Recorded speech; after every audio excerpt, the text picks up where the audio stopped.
تعالیٰ سلامت رکھے. رب کائنات نے ہمیں امتحان لینے کے لیے بھیجا تھا تاکہ تم امتحان میں کامیاب ہو سکو, اور وہ دونوں جو ہے امتحان میں ناکام ہو گئے. رب کائنات اس سے ناراض ہو گیا. یقین جانے میرے محترم بزرگوں اور دوستو, آج ہم یہی عالموں کو کہتے ہیں ہم نے محنت سے کمایا ہے, ہم نے بہت مصیبتیں تکلیفیں اٹھائی ہیں, ہم نے اتنی بڑی بڑی مکانات جو ہے قرض دیے ہیں, ہم نے اتنے بڑے بڑے جو ہے جائیداد کو اکٹھا کیا ہے کہ آپ ہی کو دینے کے لیے. یقین جانے میرے محترم بزرگوں اور دوستو, میرا رب قرآن میں فرماتا ہے وَمَا أَنفَقْتُم مِّن شَيْءٍ فَهُوَ يُخْلِفُهُ وَهُوَ خَيْرُ الرَّازِقِينَ. اور جو کچھ تم رب کی بارگاہ میں دو گے اللہ تبارک و تعالیٰ تمہیں اور عطا فرمائے گا, اور وہ بہترین روزی دینے والا ہے.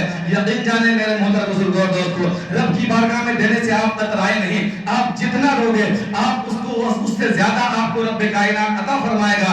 یہ کون کہہ رہا ہے؟ یہ قرآن کہہ رہا ہے. کون سا قرآن؟ وہ قرآن جو نبی مکرم علیہ السلام کی بارگاہ میں نازل ہوا. رب کائنات نے اپنے حبیب علیہ السلام پر نازل فرمایا, جس کا ہر حرف سچا اور حق اور صادق ہے. ساری کائنات کی باتیں جو ہے جھوٹی ہو سکتی ہے, لیکن اللہ تبارک و تعالیٰ کا یہ اتارا ہوا قرآن کبھی جھوٹا نہیں ہو سکتا. اسی میں فرماتا ہے اگر تم رب کی بارگاہ میں خرچ کرو گے اللہ تبارک و تعالیٰ تمہیں اور عطا فرمائے گا. یقین جانے میرے محترم بزرگوں اور دوستوں, ہمیں اور آپ کو چاہیے کہ رب کی بارگاہ میں خرچ کریں, اپنے روپیے کو دیں, اپنے مال کو دیں. ہمیں اور آپ کو معلوم ہونا چاہیے ہم اور آپ جس زندگی میں جی رہے ہیں کیا ہم نے اپنی محنت اور کاوش سے یہ جائیداد کو جمع کیا ہے, اس زمین کو جمع کیا ہے؟ تو آپ کا جواب ہوگا کہ نہیں, ہم نے اپنے آباء و اجداد سے لیا ہے. ہمیں ہمارے آباء و اجداد نے یہ گھر دیا ہے, یہ مکان دیا ہے, یہ زمینیں دی ہے, یہ جائیداد دی ہے. تو یقین جانے میرے محترم بزرگوں اور دوستو, آپ نے کبھی سوچا کہ ہمارے آباء و اجداد اس دنیا سے چلے گئے, ہم ان کے لیے صدقہ و خیرات کریں, ہم ان کے لیے نفلی جو ہے صدقہ کریں تاکہ ان کو ثواب ملے؟ یقین جانے میرے محترم بزرگوں اور دوستو, اگر آپ نے کبھی نہیں سوچا تو آج آپ سوچتے وقت یہ ضرور سوچئے گا کہ ہمارے آباء و اجداد نے ہمیں کیا دیا ہے اور ہم ان کے لیے کیا خرچ کر رہے ہیں. یقین جانے میرے محترم بزرگوں اور دوستو, جو اس دنیا سے چلا جاتا ہے اس کا عمل منقطع ہو جاتا ہے, ان کا لگاؤ ہمارے اور آپ سے ہوتا ہے تاکہ ہم اور آپ ان کے لیے خرچ کریں,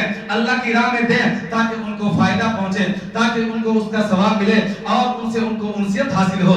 یقین جانے میرے محترم بزرگوں اور دوستو, اور اب تو آج جو ہے 16 تاریخ ہے, رمضان المبارک کی 16 تاریخ ہے, اور آج ختم تراویح یعنی تراویح کی شکل میں قرآن بھی مکمل ہے.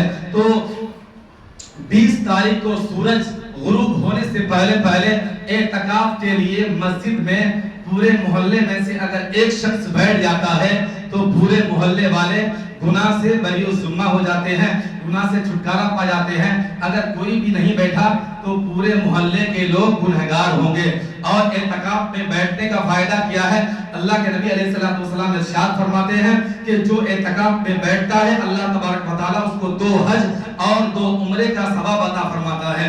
اور اعتکاف 3 طرح کے ہوتے ہیں, ایک اعتکاف واجب ہوتا ہے, دوسرا اعتکاف سنت اور تیسرا مستحب. 2 اعتکاف ایسا ہے جس کے لیے روزہ رکھنا ضروری ہے, یعنی اخیر عشرے میں جو 20 سے لے کر کے 30 تک مسجد میں بیٹھا جاتا ہے اس کے لیے روزہ ضروری ہے, اور منت کا جو اعتکاف ہوتا ہے اس کے لیے بھی روزہ ضروری ہے. اور اعتکاف میں آپ کہاں نہیں جا سکتے ہیں؟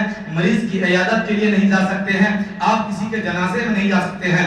ہاں حاجت اصلیہ کے لیے اگر آپ کو نہانے کی ضرورت ہو, وضو کرنے کی ضرورت ہو, پیشاب پاخانے کی ضرورت ہو تو آپ اس کے لیے جا سکتے ہیں. کسی سے ملاقات کے لیے بھی آپ نہیں جا سکتے ہیں. اور مستحب اعتکاف وہ ہے جیسے ہم مسجد میں آتے ہیں اور اعتکاف کی نیت کر لیتے ہیں تو اللہ تبارک و تعالی ہمیں اعتکاف کا ثواب عطا فرماتا ہے. اگر ہم مسجد میں کھا پی لیتے ہیں تو اس سے کوئی حرج نہیں ہے.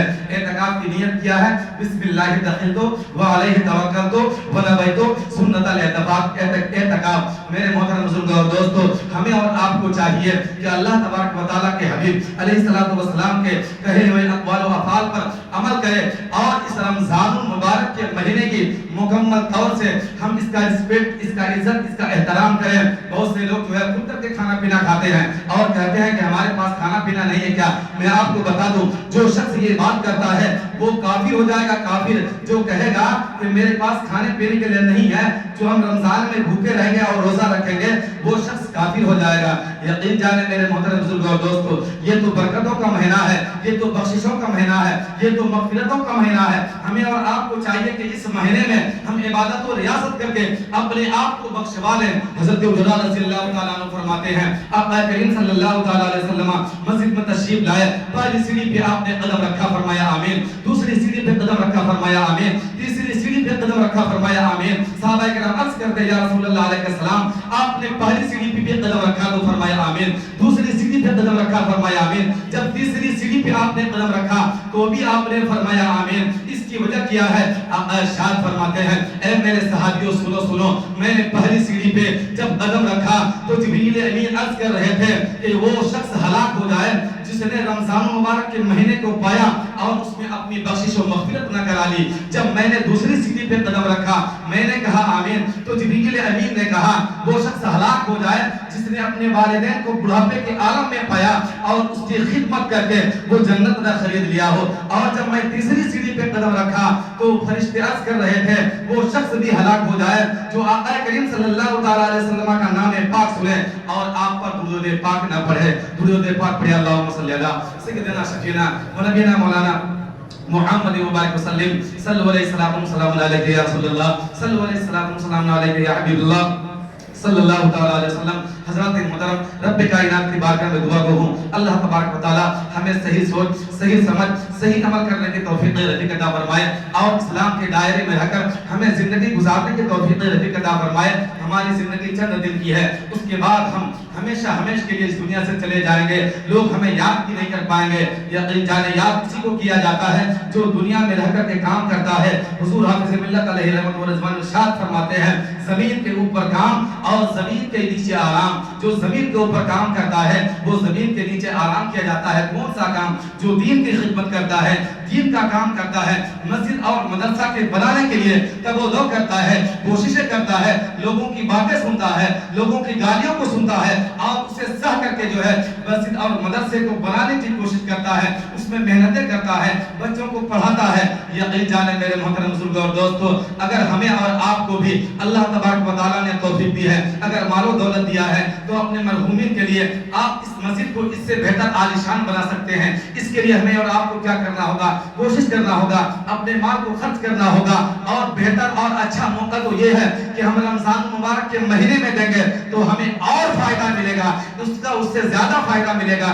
یقین جانے میرے محترم بزرگوں اور دوستو، ہمیں اور آپ کو سوچنا ہوگا کہ ہم کیسے زندگی گزاریں، اس زندگی کو کس طریقے سے گزارنا ہے۔ اگر ہمیں اور آپ کو زندگی صحیح طریقے سے گزارنا ہے، نیک لوگوں کی صحبت اختیار کرنی ہوگی، نیک لوگوں کے ساتھ بیٹھنا ہوگا۔ یقین جانے میرے محترم بزرگوں اور دوستو، تبھی ہماری آخرت اور ہماری دنیا بھی سنورتی ہوئی نظر آئے گی۔ سرکار اعلیٰ حضرت فرماتے ہیں لطف ان کا عام ہو ہی جائے گا، شاد ہر ناکام ہو ہی جائے گا۔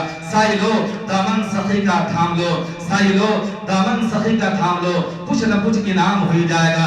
اے رضا ہر کام کا ایک وقت ہے، اے رضا ہر کام کا ایک وقت ہے، دل کو بھی آرام ہو ہی جائے گا۔ وما لنا الا البلاغ۔ السلام علیکم ورحمۃ اللہ وبرکاتہ۔ اب امام صاحب کچھ آپ کے سامنے عرض کریں گے، آپ حضرات 2-4 منٹ اطمینان سے بیٹھیں، سماعت کریں، اس کے بعد نماز قائم۔